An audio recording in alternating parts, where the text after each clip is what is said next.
Hi there, welcome to Latent I/O. Today we're taking apart what actually happens when you drop an image into a chatbot. Here's the part that surprises people who build with these models every day. The model never looks at your picture.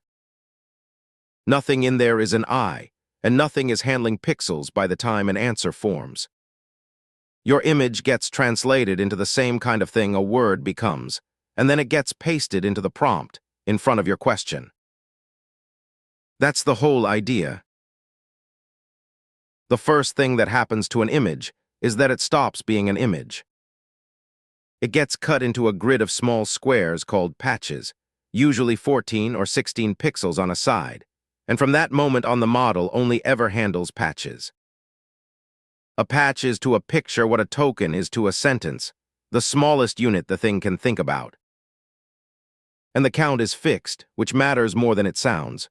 A 224 by 224 image cut into 14 pixel patches gives you exactly 256 patches, whether it's a photograph of a beach or a dense architecture diagram. Each patch then goes through a vision transformer, which works much like the text side. Every patch is turned into a vector, a long list of numbers, and then the patches read each other round after round. A patch that started out knowing only its own colors ends up carrying its neighborhood, so the corner of an eye knows it sits in a face. Position gets added in deliberately, because a pile of patches has no memory of which square sat where. What comes out the other side is one vector per patch. Now we get to the part that's actually the vision language model, and it's smaller than you'd expect. Those patch vectors are written in the vision encoder's language. The language model reads a different one, and the thing that translates between them is called a projector. It's often nothing more elaborate than a two-layer neural network, and in the first version of Lava, it was a single linear layer. That one small block is the entire multimodal part, sitting between two much larger pieces that were already trained. And so little is needed, because the two spaces were already close.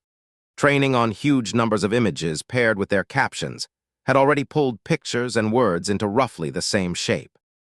So the projector rotates something into place rather than building a bridge.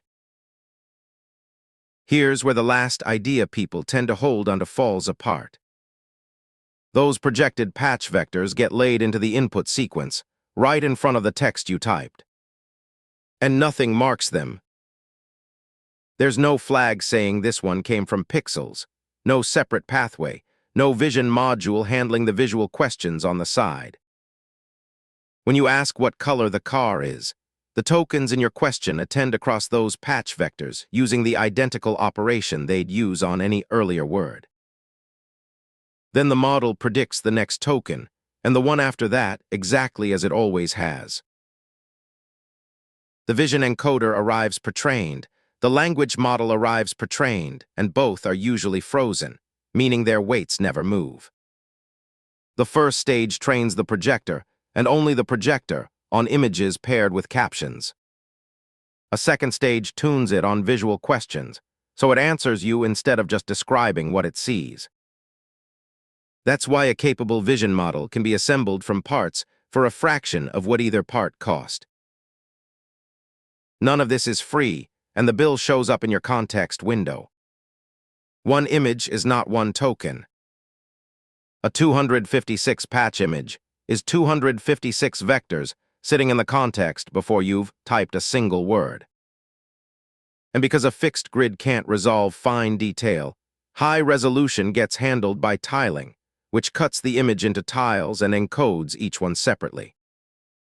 So one detailed screenshot can pass 1,000 tokens on its own, and since attention cost grows with the square of the sequence length, you pay for that twice. All of which explains the failures people find so strange. Counting objects, precise spatial relationships, small text in a screenshot. These are what vision models get wrong, and they get them wrong consistently. But look at where the information actually went. If 6 small circles all fall inside 2 patches, the detail that made them 6 was averaged into a summary before the language model received anything at all. So it isn't reasoning badly. It's answering honestly about a version of your image that was already blurred, and it has no way of knowing what got lost. There is no I anywhere in the machine. Your picture was cut into squares. Each square became a vector.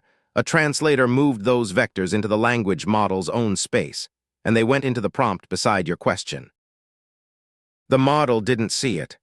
It read it in the only language it has ever known. If you want more AI concepts taken apart like this, subscribe and turn on notifications. See you in the next one.